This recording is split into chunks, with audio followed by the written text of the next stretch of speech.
오늘은 성경에 관한 가르침입니다. 성경에 관한 가르침 베드로후서 1장 20절 21절 베드로후서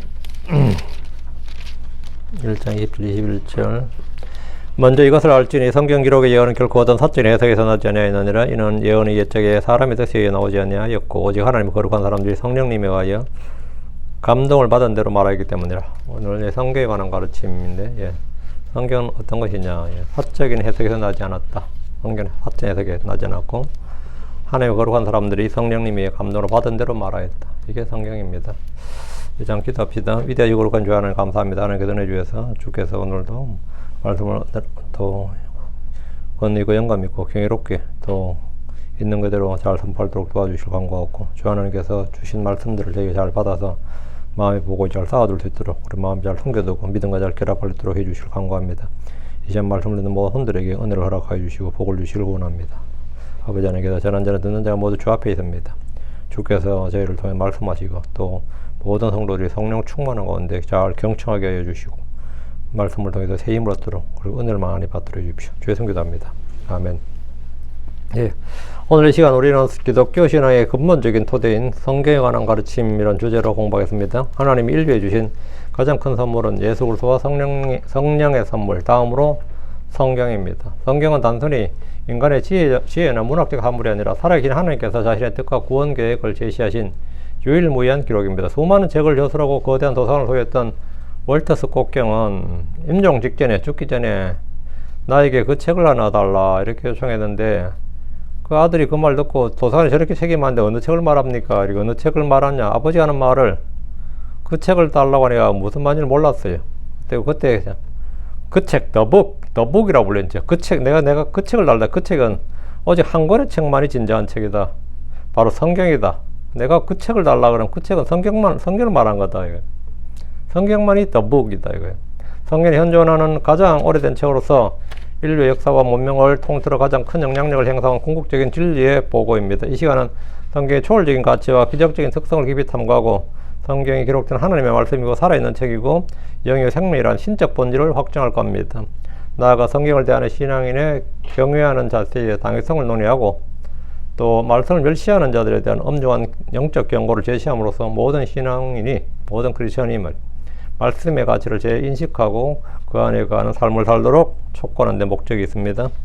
성경의 신적 증명, 먼저 일곱 가지는 올라온 기적, 성경의 7가지는 올라온 기적, 세븐 미라클스를 성경 그 기원과 구성과 영향력에 있어서 인간적인 삶의 범주를 좀 초월합니다. 레너드 다이스 헤이그라는 사람 목사님은 성경의 초월적 기원을 증명한 7가지는 올라온 기적을 제시했는데 그 소책자에 있어요. 그걸 정리한 겁니다. 이는 성경의 신적 권위를 공고히 하는 외적 증거입니다. 첫째, 성경의 구성의 기적, 성경 형성의 기적이라고 합니다. 성경은 한두 사람이 그냥 단순히 쓴 게 아니라 그 어느 경전과도 다른 그 세상 어느 경전도 수백 년, 수천 년 걸려 쓰지는 않죠. 그래서 그런 경전은 없어요. 성경은 그 구성이 성경을 완성하는데 약 1600년이 걸렸습니다. 성경이 완성되는데 1600년이 걸렸고 첫 번째 저자는 마지막 저자가 태어나기 1450년 전에 이미 세상을 떠났습니다. 한 권은 한 장소에서 한 언어로 쓰였고 또 다른 책은 수백 년 뒤에 다른 나라에서 다른 언어로 쓰였지만 이 모든 것이 모여서 하나의 완전한 책이 되었습니다. 이처럼 극단적인 시간적 지리적 간극에도 불구하고 내용이 서로 모순되거나 충돌하지 않고 일관된 주제를 유지하는 것은 오직 한 분의 초월적인 저자 성령님의 감동으로만 가능합니다. 그래서 디모데후서 3장 16절 17절에 모든 성경 기록은 하나님의 영감으로 주어진 것으로 교리와 책망과 바로잡음과 의로 교육하기 유익하니 이는 하나님의 사람이 완전하게 되면 모든 선한 일에 철저히 갖추어지게 하려 함이니라. 이 말씀처럼 성경은 인간 저자들의 개성을 사용하셨으며 그 내용과 기록 방식에서 하나님의 성결이 불어넣어진 영감의 산물입니다. 영감의 산물입니다. 형성의 기적, 두 번째는 통일성의 기적입니다. 성경은 한 권이라고 그러지만 다 66권이죠. 성경 66권으로 된 도서관이지만 또 단 한 권의 책입니다. 그렇게 불릴 수 있는 것은 통일성 때문입니다. 그게 통일성의 기적이다. 이렇게 많은 책이 완전한 통일성, 서로 간주가 끼워 맞춰지는 이런 통일성을 갖출 수 있느냐는 거예요. 왜냐하면 단 한 분의 저자 성령께서 쓰셨기 때문에 가능한 겁니다. 모순이 전혀 없습니다. 성경의 모든 예언은 예수 그리스도 구속의 주제로 통일되며 이 통일이 신구약 전반에 걸쳐 완벽하게 유의됩니다. 이는 성경이 인간의 계획이나 편집으로 이루어진 것이 아님을 명백히 보여줍니다. 베드로서 1장 20절 21절에 먼저 이것을 알지니 곧 성경 기록의 예언은 결코 어떤 사전의 해석에서 나지 아니하였다는 것이라. 이는 예언이 옛적에 사람의 뜻에 의해 나오지 아니하였고 오직 하나님의 거룩한 사람들이 성신님으로 감동을 받은 대로 말하기 때문이라. 성경이 어떻게 통일성을 유지할 수 있느냐예요. 사적인 예언에서 나오지 않았다. 사적인 예언에서. 그 성신님으로 감동을 받아 말하였기 때문이다. 성경의 통일성은 신뢰의 근거가 됩니다. 만일 성경이 모순투성이었다면 그 권위는 땅에 떨어졌을 겁니다. 완벽한 통일성은 곧 성경이 하나님의 진리임을 확증합니다. 네 번째, 연대기적 기적입니다. 성경 연대기의 기적이라고 그래요. 성경 현존하는 모든 책 가운데 거의 가장 오래된 책입니다. 물론 뭐 성경 이전에도 책이 있었겠지만 이렇게 완전한 이 한 권에 보존된 책으로 이렇게 몇천 년이 오는 거는 드문 일이죠. 실제 함무라비 법전 같은 거 먼저 8개밖에 안 되는 법 조문이지만 그 8개도 완전하게 보존이 안 됩니다. 그래서 이 창세기부터 모세오경 같은 경우는 창세기부터 신명기까지 얼마나 길어요. 이 책들이 기록되고 보존되었대요. 그 기록의 시작은 기원전 1500년으로 거슬러 올라가며 인류의 고대 문명 기록들보다 훨씬 앞섭니다. 이 놀라운 연대기적 깊이는 성경 인류의 가장 근본적인 기원과 역사 그리고 종말에 대한 유일하고 권위 있는 증언을 제공합니다. 이사야 42장 8절에 푸른 마르고 꽃은 시드느니라. 그러나 우리 하나님의 말씀은 영원토록 서리라. 하나님의 말씀은 영원토록 서리라. 이게 뭐죠? 지속성을 말합니다. 이건 연대기적 기적입니다. 시간을 초월하여 영원하신 하나님의 말씀이기에 성경은 연대의 기적을 통해서 그 절대적인 신뢰성을 입증하는 겁니다.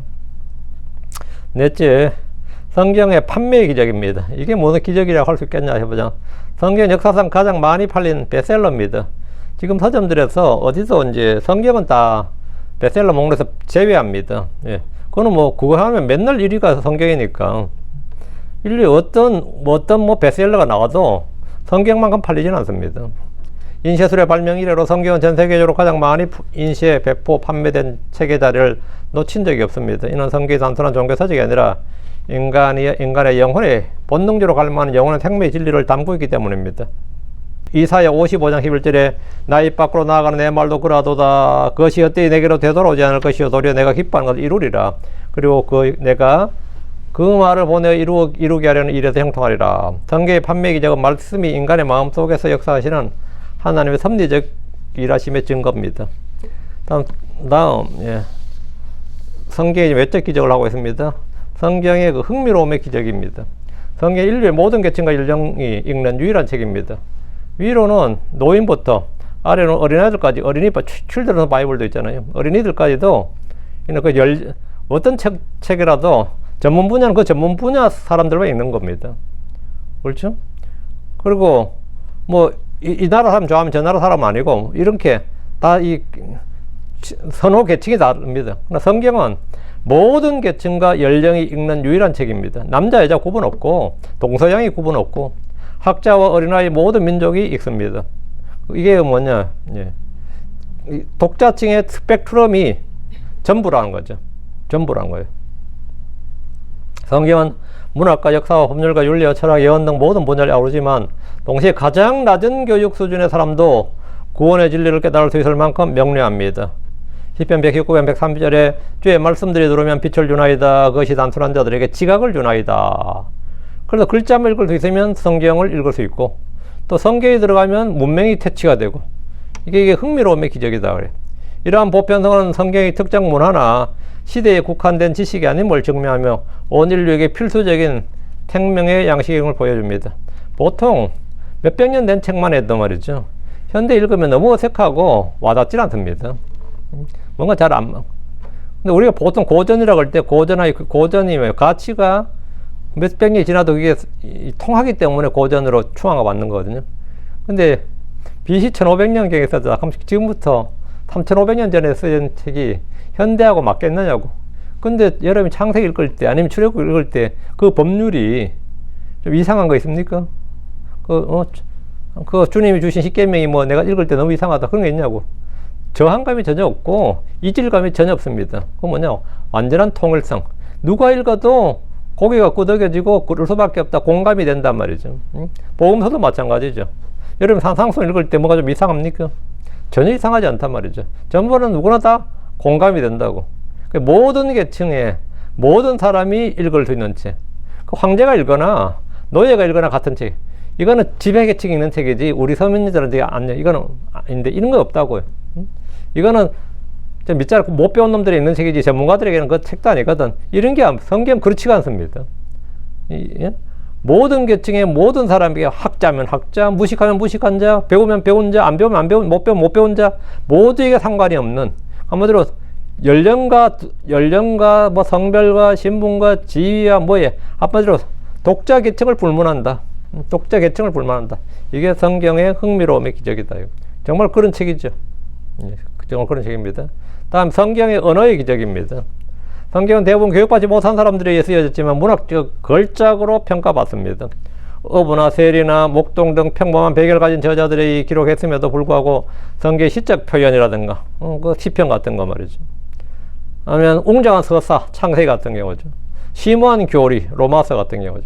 극적인 예언, 요한계시록이나 다니엘 같은 경우. 어떤 문학 작품과도 비교할 수 없는 걸작으로 인정받습니다. 특히 욥기 같은 것은 말이죠. 보통 불신자 이 문필가들도 욥기는 최고의 걸작이라 그래요. 욥기의 그 문학성은 일반 그 불신자들도 불신자 저거 읽어도 이건 최고의 걸작이다 이거예요. 욥과 친구 셋 그리고 엘리후까지 해가지고 마지막에 하나님 나오는데 요 문장 요거 플롯 구성도 이건 끝내주고 그래서 요렇게 구성을 해서 이런 작품을 낼 수 있느냐? 이건 진짜 완벽한 작품으로 봐요. 문학적으로도 최고의 걸작이다. 비교할 수 없는 걸작으로 인정받습니다. 이는 기록을 주관하신 분이 인간의 교육 수준을 초월하는 성령 하나님이시기 때문입니다. 고린도전서 1장 21절에 그러나 하나님께서 지혜로운 자들을 당하게 하시려고 세상의 어리석은 것들을 택하셨느니라. 그리고 하나님께서 강한 것들을 당하게 하려고 세상 약한 것들을 택하셨느니라. 예. 주님께서는 약한 자를 쓰셔서 이렇게 탁월한 언어적 문학적 그 능력을 보이신 겁니다. 자, 7째 성경 보존의 기적입니다.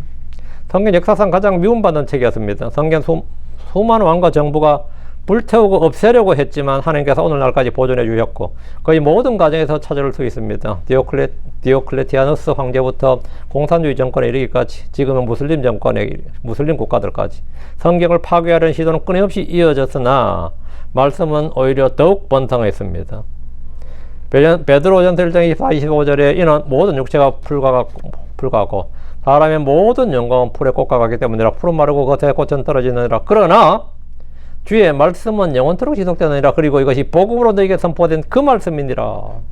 이건 영원토록 지속된다. 영원토록 지속된다. 이게 영원토록 지속되니까 이게 보존이죠. 이게 성경 보존의 교리는 뭐냐? 지속성. 이 보존의 기적은 성경 일시적인 세상 권력이나 이념보다 강력한 하나님의 영원한 진리임을 확증하는 겁니다. 성경은 하나님의 능력을 인간에게 전달하는 성경 하나님의 말씀을 나타내는 7가지 상징. 성경의 역동적 본질인데 이제 방금 7가지 성경의 기적은 외적인 거였단 말이죠. 이제 하나님의 말씀을 나타내는 7가지 상징은 뭐냐? 성경은 하나님의 능력을 인간에게 전달하는 살아있는 도구로서 7가지 강력한 상징을 통해 크리스천들의 삶에 미치는 영적 유익과 그 역동적인 작용을 보여줍니다. 성경은 성령의 검이다. 성경을 상징하는 게 뭐냐? 지금 성령의 상징을 공부한 적이 있는데 오늘은 성경의 상징, 성경의 상징을 7가지를 정리합니다. 첫째, 성령의 검입니다. 성경은 듣는 자를 찌르고 정죄하는 날카로운 말씀입니다. 이는 하나님의 백성에게 주어진 영적 전쟁의 유일한 공격무기입니다. 히브리서 4장 12절에 이는 하나님의 말씀은 살아있고 권능이 있으며 양날 달린 어떤 검보다 예리하여 심지어 혼과 영감이 관절과 골두를 찔러 나누기까지 하며 또 마음의 생각들과 의도를 분별하시는 분이시기 때문이라. 여기 보면 하나님의 말씀은 살아있고 권능이 있다. 양날 달린 어떤 검보다 예리하다. 이렇게 쭉 나오는데 검이다 이거죠. 에베소서 6장 17절에 또 구원의 투구와 성령의 검을 취할지니 구원의 투구와 성령의 검을 취할지니 검을 취할지니 그것은 하나님의 말씀이니라. 성령의 검은 뭐냐? 그것은 하나님의 말씀이니라. 말씀의 검은 듣는 이의 외적 행동뿐만 아니라 깊은 내면의 동기와 의도까지도 정확하게 분별하고 찔러 들어갑니다. 이 검 앞에서 인간은 자신의 죄를 숨길 수가 없습니다. 둘째, 성경은 부수는 망치이다. 성경은 듣는 자의 완악함을 깨뜨리는 강력한 말씀, 망치입니다. 쇠망치다. 인간의 마음은 죄로 인해 돌같이 굳어질 수 있으나 하나님의 말씀은 그 어떤 강팍함도 부수는 능력을 지니고 있습니다. 내 마음이 돌 같다. 그럼 그 돌을 부술 수 있는 게 뭐죠? 쇠죠. 돌을 부술 수 있는 게 쇠망치란 말이죠. 예레미야 3장 29절에 내 말이 불같지 아니하냐 주께서 말씀하시니라. 또 바위를 산산조각 부수는 쇠망치 같지 아니하냐. 바위를 부수는 쇠망치죠. 예, 내 말이 바위를 부수는 쇠망치 같지 아니하냐. 말씀은 단순한 설득이 아니라 창조주의 권능으로 죄인의 마음을 부수고 회개에 이르게 하고 그 깨어진 마음을 통해 새로운 생명을 심습니다. 이 바위를 단단히 부숴서 흙으로 만들어버린다. 아니, 가루로 만들어버린다. 그 정도가 아닙니다. 거기서 새로운 생명을 심을 수 있는 그런 토양을 만든다. 바위를 부숴하면 보통 그냥 놔두면 수천 년의 풍화작용이 있어야 된다고 그러잖아요. 주의 말씀으로 이걸 할 수 있다 이거예요. 셋째, 성경은 영원한 생명의 씨앗이다. 영원한 생명의 씨앗. 말씀은 씨앗이다. 생명은 듣는 자를 거듭나게 하는 살아있는 말씀입니다. 성경은 듣는 자를 거듭나게 하는 살아있는 생명의 말씀입니다. 인간은 썩을 육체와 함께 멸망할 존재이나 말씀은 영원히 지속되는 생명을 약속합니다. 베드로 전서 1장 2, 3절에 너희가 다시 태어난 것은 썩을 씨에서 난 것이 아니요 오히려 썩지 아니할 씨고 살아있고 영원히 가는 하나님 말씀으로 된 것이니라. 베드로 전서 1장 2, 3절이에요. 예, 이건 외워놔야 됩니다. 야고보서 1장 18절 그분 자신의 뜻에 따라 그분께서 우리를 진리의 말씀으로 낳으셨도다. 이것은 우리가 그분의 창조물들 중에 첫 열매들의 한 종류가 되게 하려 하심이라. 하나님의 말씀은 곧 성령을 통해 역사하여 죄인을 의인으로 변화시키는 구원의 능력, 생명의 씨앗입니다. 그 말씀은 씨앗이니라. 우리 주님께서 하신 말씀이 썩지 아니할 씨. 예, 영을 살아있고 영을 가는 하나님의 말씀. 넷째, 성경은 우리를 비추는 거울입니다. 성경은 자신을 있는 그대로 보여주는 신실한 말씀입니다. 인간은 자기 자만에 빠져 있고 자기가 자기에게 속는 거 가장 오래 속는 게 그리고 속아도 깨닫지 못하는 것 중에 하나가 자기 기만에 빠지기 쉬우나 성경은 우리의 영적 상태를 정확히 진단하게 줍니다. 야고보서 1장 23절 야고보서 1장 23절에서 25절 야고보서 1장 23절 25절 이는 만일 어떤 사람이 말씀을 듣기만 하는 자요 행한 자가 아니라면 그는 거울로 자기의 타고난 얼굴을 바라보는 사람과 같기 때문이라. 이는 그가 자기를 바라보고 자기 길로 가서 자기가 어떤 모습의 사람인지 즉시 잊어버리기 때문이라. 그러나 누구든지 자유의 완전한 법을 들여다보고 또 계속해서 그 안에 가는 자는 듣고 잊어버린 자가 아니요 오히려 그 일을 행하는 자니 이 사람은 그의 행실로 복을 받으리라. 성경 우리의 마음을 비추는 거울이며 죄인이 주님께서 보여주시는 자신의 참모습을 보게 된다고 말합니다. 거울을 본 후에 잊지 않고 삶을 고치는 자만이 복을 받게 됩니다. 거울 보고 마는 게 아니라 고칠 건 고치고 뭐 이렇게 하는 게 이제 복을 받는다 이 말이죠. 다섯째, 성경은 마음을 뜨겁게 하는 불입니다. 성경은 듣는 자 안에서 찌꺼기를 태우는 불 같은 말씀입니다. 말씀은 죄와 불순물을 제거하고 성도를 정결하게 하며 동시에 영적인 열정을 불러일으킵니다. 그래서 내 말이 불같지 아니하냐 이렇게 내 말이 불같지 아니하냐 했는데 예레미야 20장 9절에 그때 내가 말하였노라 내가 그분에 대하여 언급하지 아니하며 더 이상 그분의 이름을 말하지 아니하리라. 그러나 내가 그분의 말씀이 내 마음속에서 그러나 그분의 말씀이 내 마음속에서 마치 내 뼛속에서 갇혀 타오르는 불 같았도다. 이에 내가 참기 힘없고 가만히 있을 수 없었도다. 여러분 그분의 말씀이 내 마음속에서 마치 내 뼛속에 갇혀 타오르는 불 같았도다. 그분의 말씀이 내 마음속에서 내 뼛속에 갇혀 타오르는 불 같았다. 이 불은 정화의 불꽃이죠. 선포하지 않고는 견딜 수 없게 만드는 영적인 열정의 근원입니다. 여섯째, 성경은 빛이고 등불입니다. 성경은 믿는 자를 인도하는 빛이 되는 말씀입니다. 어둠이 가득한 세상 속에서 성경만이 우리의 길을 명확히 비춥니다. 시편 119편 105절에 주의 말씀은 내 발의 등불이요 또 내 길의 빛이니이다. 시편 119편 130절에 주의 말씀들이 들어오면 빛을 주나이다. 그것이 단순한 자들에게 지각을 주나이다. 말씀은 죄악의 길에서 벗어나 의의 길로 인도하는 유일한 나침반입니다. 이 빛이 없다면 우리는 멸망으로 치닫는 어둠 속에서 방황할 수밖에 없습니다. 일곱째, 성경은 우리를 먹이는 양식입니다. 성경은 우리의 영과 혼을 먹이고 자라게 하는 양식이 되는 말씀입니다. 성경은 저지되고 자라게는 저지되고 고게 됩니다. 육신이 음식으로 살듯이 우리의 영과 혼은 말씀으로 삽니다. 베드로전서 2장 2절에 새로 태어나게 들로서 말씀에 순수한 저주를 사모하라. 이것은 너희가 그 저주로 말미암아 자라게 하려함이니라 했습니다. 고린도전서 3장 2절에 내가 너희를 저주로 모이고 음식으로 하지 아니하였노라. 이는 지금까지 너희가 그것을 감당할 수 없었으며 지금도 여전히 너희가 감당할 수 없기 때문이라 했습니다.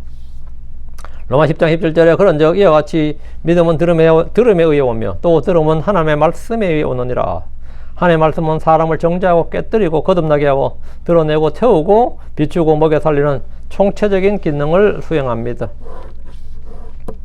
다음, 말씀을 전해야 되는 7가지 이유입니다. 말씀을 전해야 되는 이유. 예수로의 사역은 곧 말씀을 전하는 사역이었습니다. 마가복음 2장 2절에서 예수님은 수많은 무리를 앞에 두고 중대한 결정을 내리셨는데 바로 하나님의 말씀을 전하는 것이었습니다. 마가복음 2장 2절 그리고 곧바로 많은 사람들이 함께 모였으므로 그들을 받을 자리가 없었고 문 근처에도 없었으니 전혀 없었더라. 이에 그분께서 그들에게 말씀을 선포하셨더라. 사람을 받을 자리가 없었는데 그럼 어떻게 해야 되느냐? 이에 그분께서 그들에게 말씀을 선포하셨더라. 귀로 들으라 이거예요. 지금 모임의 장소가 지금 부족해서 다 들어오지도 못하고 있는데 그러면 내가 뭐 할 것이냐? 말씀을 선포한다. 우리가 보냄받은 것은 새로운 교회를 세우기 위해서가 아니라 성경에 계시된 그대로의 그리스도를 전하기 위함입니다. 죄에 대한 정죄는 말씀을 전할 때 옵니다. 사도 베드로가 오순절에 설교를 했을 때 그의 말씀 선포가 어떤 일을 했느냐요. 사람들이 어떤 반응을 보였느냐. 설교 중 23구절 중에서 9구절이 구약의 인용이었고 말씀을 통해 청중은 자신들의 죄를 깨닫고 마음의 찔림을 받았습니다. 사도행전 2장 37절에 이제 그들이 이것을 듣자 그들은 그들의 마음이 찔려 베드로와 나머지 사도들에게 말했더라. 사람들아 형제들아 우리가 어찌할까. 말씀을 선포했을 때 그들이 뭐 했느냐. 마음이 찔려. 그들의 마음이 찔렸다. 정죄는 인간의 논리가 아니라 하나님의 살아있는 말씀을 통해서 일어납니다. 둘째, 믿음은 하나님의 말씀을 들음으로 옵니다. 믿음은 인간의 감정이나 의지와 결단에서 시작되는 것이 아니라 오직 하나님의 말씀을 들어옴으로써 그 말씀이 내 안에 들어옴으로 일어나는 겁니다. 로마 10장 17절 그런즉 이와 같이 믿음은 들음에 의해 오며 또 들음은 하나님의 말씀에 의해 오느니라. 말씀을 선포하지 않으면 믿음은 생겨날 수 없기 때문에 복음 전도는 가장 시급하고 중요한 사명입니다. 우리가 왜 말씀을 전해야 되느냐? 첫째, 말씀을 전할 때 어찌해야 할까? 이 죄인들의 이런 반응을 일으키고요. 다음에 믿음이 오고, 셋째, 깨끗함, 정결함이 옵니다. 정결함은 하나님의 말씀에 의해 옵니다. 성도가 거룩함에 이르는 과정은 말씀을 통해 이루어집니다. 말씀 우리를 깨끗하게 하는 물과 같습니다. 고린도서 7장 1절에 그러므로 이 약속들을 가졌으니 지극히 사랑하는 자들아 우리가 하나님을 두려워하는 가운데 거룩함을 완전히 이루어 육과 영의 모든 더러움에서 우리 자신을 깨끗하게 하자. 어떻게 깨끗하게 하냐? 뭘로 깨끗하게 하냐? 여기서 언급된 약속은 곧 하나님의 말씀, 약속의 말씀입니다. 예수님께서 말씀하셨듯이 이제 너희는 내가 너에게 말해준 그 말을 통해 깨끗하니라. 너희는 그 말을 통해 씻음 받았고 깨끗해졌다. 교회는 하나님의 말씀의 물로 씻음을 받아 깨끗해집니다. 그게 에베소 5장 26절이에요. 자, 네 번째, 구원의 확신은 하나님의 말씀에 의해서 옵니다. 구원의 확신은 느낌이나 경험에 기초하는 것이 아니라 기록된 말씀의 명확한 증거에 기초합니다. 요한일서 5장 13절에 난 이것들을 하나님의 아들의 이름을 믿는 너희에게 썼나니. 그 성경 기록은 불신자 상대가 아닙니다. 성도를 상대로 쓴 글이에요. 이는 너희가 영원한 생명이 있음을 너희로 알게 하고 또 너희가 하나님의 아들의 이름을 믿게 하는 것이라. 왜 썼느냐? 이는 너희가 영원한 생명이 있음을 너희로 알게 하고 또 너희가 하나님의 아들의 이름을 믿게 하는 것이더라. 알게 하고 믿게 하는 것. 이것은 뭐 성경 기록을 통해 알게 하고 믿게 한다 이 말이죠. 말씀을 전함으로써 사람들이 이 약속을 듣고 구원의 확신을 얻게 됩니다. 구원의 확신을 어떻게 얻느냐? 하나님의 말씀을 들음으로요. 우리가 말씀을 계속 선포하고 가르쳐야 되는 이유입니다. 다섯째, 위로입니다. 위로는 하나님의 말씀에서 옵니다. 성도는 환난과 고난 속에서 세상에 줄 수 없는 위로를 말씀을 통해 받습니다. 데살로니가서 4장 18절에 그러므로 이러한 말씀들로 서로 위로하라. 뭘로 위로하라고요? 이러한 말씀들로 서로 위로하라. 말씀은 소망의 근거이며 성도가 고난을 견디게 하는 힘입니다. 그래서 로마서 15장 4절에 이는 무엇이든지 전에 기록된 것들은 우리의 배움을 위해 기록되었으니 이것은 우리가 성경 기록들의 인내와 위로를 통해 소망을 가지게 하려 함이니라. 그러니까 성경 기록들의 인내와 위로를 통해 성경 기록이 뭘 주느냐예요. 인내와 위로를 준다 이거죠. 여섯째, 진리는 오직 하나님의 말씀에서 옵니다. 참된 지식과 진리는 오직 성경에만 계시되어 있습니다. 사도행전에서 베레아 사람들이 있습니다. 베레아 사람들은 진리를 대하는 모범을 보여주었습니다. 사도행전 17장 11절에 이들은 데살로니가에 있던 자들보다 더 고귀하여 그들이 온전히 준비된 마음으로 말씀을 받아들였고 그것들이 그러한 가하여 날마다 성경 기록들을 찾았더라. 모든 교훈과 교리를 성경에 비추어 확인한 자세만이 오류와 미혹을 피할 수 있는 유일한 길입니다. 일곱째, 거듭남은 하나님의 말씀으로 말미암습니다. 구원은 전적으로 성령님의 사역이나 그 수단은 말씀입니다. 아까 우리가 한번 읽었던 구절이에요.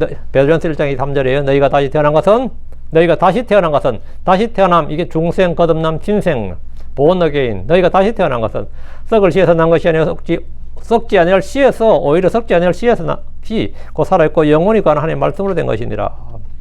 따라서 우리가 하나님의 말씀을 전파해야 하는 가장 궁극적 이유는 이 말씀이 영과 혼을 살리는 하나님의 생명의 통로, 하나님의 방법, 하나님의 수단, 하나님의 도구, 뭐라고 부르든 간에 이것이 유일한 것이기 때문입니다.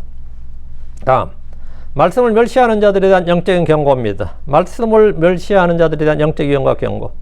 성경의 절대적인 가치에도 불구하고 많이들이 말씀을 멀리하며 영적인 위험에 처합니다. 이러한 태도는 하나님을 멸시하는 행위이고 성경은 말씀을 소홀히 하는 자에게 엄중한 경고를 던집니다.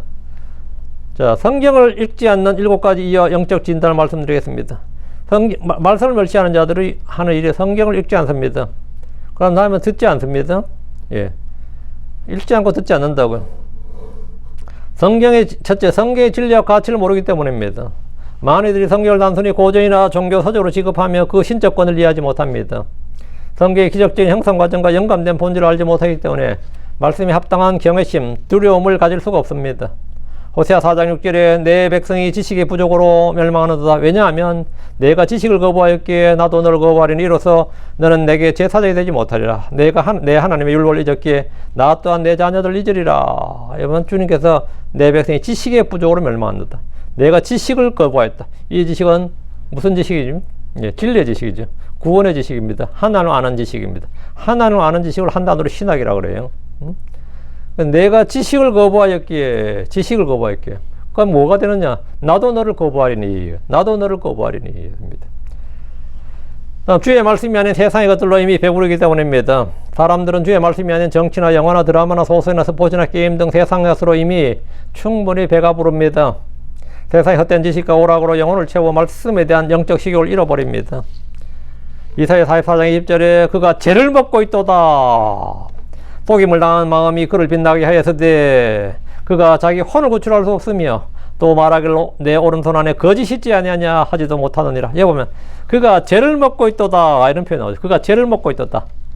우리 주께서도 말씀이 뿌려져도 열매를 맺지 못한 이들에 대해서 말씀하셨는데, 예, 말씀을 듣긴 하고 받아들였는데도 열매를 맺지 못한 자들이 있습니다. 돌밭에 뿌려진 자들이나 가시나무들 사이에 뿌려진 경우입니다. 뿌리가 없는 경우에 또는 수분이 없는 경우에 주의 말씀이 뿌려져도 열매를 맺지 못합니다. 세상의 쾌락이나 염려가 혼에 우리 마음의 밭을 가로막아서 말씀의 씨앗이 자라지 못하기도 합니다. 그 사람들은 계속해서 말씀을, 양식을 먹어야 되는데 죄를 먹고 있다. 죄를 먹고 있다. 이게 얼마나 황당한 이야기예요. 너희가 죄를 먹고 있도다. 이제 영적으로 아프기 때문입니다. 아픈 사람들은 음식을 잘 먹지 못합니다. 아픈 사람은 음식을 잘 먹지 못합니다. 아니면 잠든 경우입니다. 잠든 사람은 먹지 못하죠. 아프거나 잠들었거나 뭐 죽은 사람은 뭐 당연한 소리고, 영적으로 병들었기 때문에 아파, 약하기 때문에 죄로 병든 사람은 말씀에 식욕이 없습니다. 말씀은 죄를 드러내며 죄 속에 거하려는 사람은 말씀의 빛을 피하게 됩니다. 요한복음 3장 20절에 이는 악을 행하는 모든 자는 그의 행위를 책망받을까 염려하여 그 빛을 증오하고 또 그 빛으로 나오지 아니하기 때문이라. 요한복음 3장 20절입니다. 이는 악을 행하는 모든 자는 그의 행위를 책망받을까 염려하여 그 빛을 증오하고 또 그 빛으로 나오지 아니하기 때문이라. 말씀에 대한 거부감, 저항감 또는 외면, 뭔가 좀 내 속에서 껄끄러움, 이런 것은 영적인 건강 상태가 심각함을 보여주는 지표입니다. 우리가 이가 안 좋아도 흔들린다 그러죠. 그렇지, 어떤 분들은 바람만 들어가도 시리다 그런 사람 있죠. 뭐 물만 마셔도 시리다. 그 건강 상태를 보여주거든요. 예. 근데 영적 건강 상태는 뭘로 보여주느냐? 예. 이 성경 말씀을 대하는 걸 보여줍니다. 예. 다음 끼니 사이에, 먹고 먹어야 될 끼니 사이에 군것질을 너무 많이 하기 때문입니다. 가볍고 하찮은 것으로 삶을 채웁니다. 매일 쏟아지는 세상의 정보와 영상 매체에 중독되어서 정작 생명이 되는 말씀을 읽을 시간을 내지 못합니다. 이사야 55장 2절에 그러므로 너희가 빵이 아닌 것을 위해 돈을 허비하느냐, 또 배부르게 하지 못할 것을 위해 수고하느냐, 내게 부지런히 귀를 기울이라. 또 너희는 좋은 것을 먹고 너희 혼으로 하여금 스스로 기름진 것을 기뻐하게 할지어다. 그럼 너희가 빵이 아닌 것을 위해 돈을 허비하느냐, 빵이 아닌 것을 위해 돈을 허비하느냐, 또 배부르게 하지 못할 것을 위해 수고하느냐. 읽어야 할 걸 안 읽고 쓸데없는 것에 시간을 막 시간을 보내고 저걸 하는 거죠.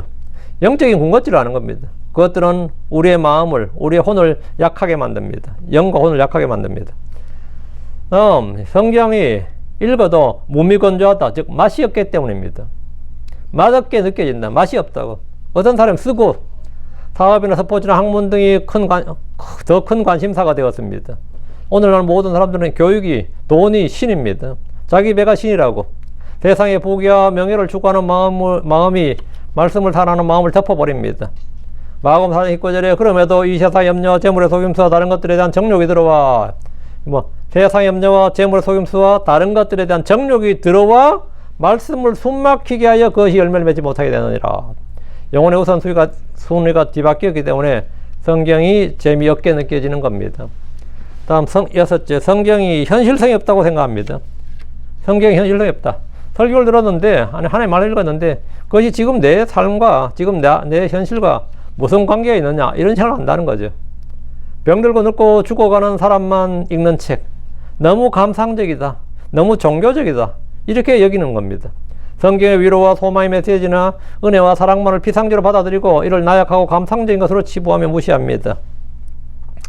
성경이 너무 쓰다, 읽기 힘들고 이해하기 어렵다고 생각하는 분들도 있습니다. 심판과 지옥과 죄에 대한 진리가 너무 쓰라려서 두려워합니다. 성경은 은혜와 사랑뿐만 아니라 하나님의 공의로운 심판과 죄에 대한 엄중한 진리도 담고 있습니다. 자, 계시록 10장 9절 10절에 이에 내가 그 천사에 가서 그에게 말했더라. 내가 내게 그 작은 책을 주소서. 그리고 그가 내게 말하였더라. 그것을 취하라. 그리고 그것을 다 먹어라. 취하라, 먹어라. 또 그것이 내 배는 쓰게 만들리라. 그러나 그것이 내 입안에서는 꿀같이 달리라. 그러나 내가 그 천사의 손에서 그 작은 책을, 그리고 내가 그 천사의 손에서 그 작은 책을 취하였으며 또 그것을 다 먹었더라. 그리고 그것이 내 입안에서는 꿀같이 달았더라. 또 내가 그것을 먹자마자 내 배가 쓰게 되었더라. 참된 말씀은 처음에는 달콤할지라도 죄를 깨닫게 하고 자신을 부인하게 하기에 쓰게 느껴집니다. 이 쓴 진리를 거부하는 것은 심판을 자초하는 행위입니다. 우린 예레미야처럼 고백해야 됩니다.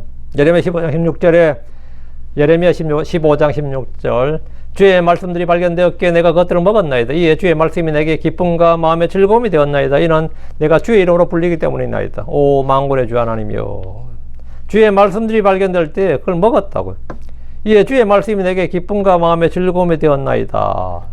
이 고백은 말씀을 통해 영적인 양식을 얻고 기쁨을 회복하는 회복의 자세입니다.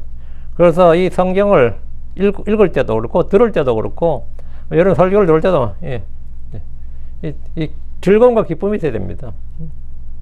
듣는 즐거움과 깨닫는 기쁨이 있어야 되고, 다인 역시 이 말씀을 꿀보다 더 달다고 했습니다. 이제 말씀을 멸시하는 자들에 대한 성경의 엄중한 경고를 보겠습니다. 말씀을 소홀히 대하거나 멸시하는 것은 곧 하나님의 권위를 거부하는 행위이며 그 결과는 영원한 멸망입니다.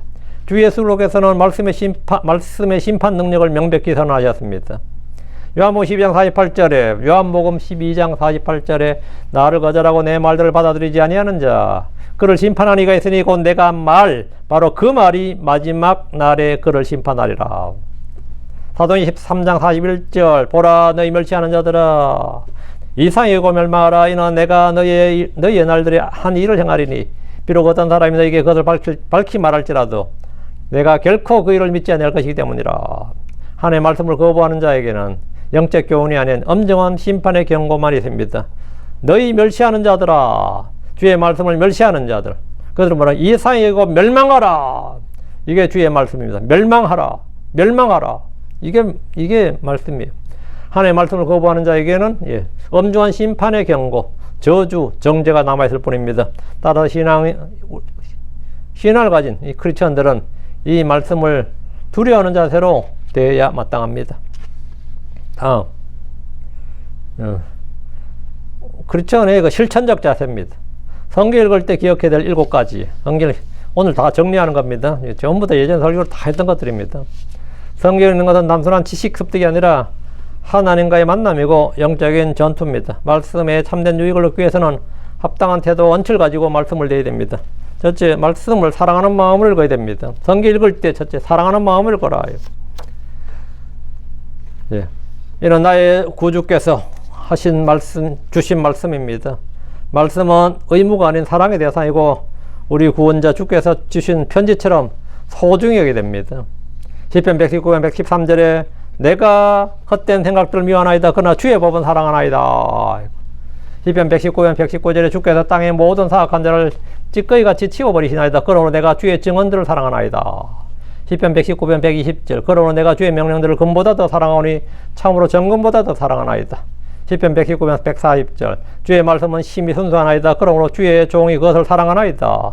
주의 말씀을 사랑할 때 우리는 죄로부터 보호받고 더욱 말씀을 가까이 하게 됩니다. 둘째, 주의 두려움으로 말씀은 두려움과 떨림을 읽어야 됩니다. 이는 전능하신 구주이자 재판자이신 하나님의 말씀입니다. 성경 읽을 때 우리는 지존하신 하나님 앞에 선다는 두려움과 떨림을 가져야 됩니다. 이사 66장 2절에 주께서 말씀하시니라. 그러나 나는 이 사람을 보리니 곧 가난하고 통회하는 영을 가진 자, 내 말에 떠는 자니라. 내가 이 사람을 보리니 이 사람 어떤 사람이냐? 가난하고 통회한 영을 가진 자, 가난하고 통회한 영을 가진 자, 내 말에 떠는 자. 주의 두려우심은 순종을 낳습니다. 하나님 말씀하셨기에 그 말씀은 절대적인 권위를 가지며 인간은 그 앞에서 겸손히 무릎을 꿇어야 됩니다. 그렇지? 기도하는 마음으로 읽는 겁니다. 성경은 어떻게 읽느냐? 기도하는 마음으로 읽어야 됩니다. 이는 나에게 내 마음과 삶에 주신 하나님의 메시지, 하나님의 말씀입니다.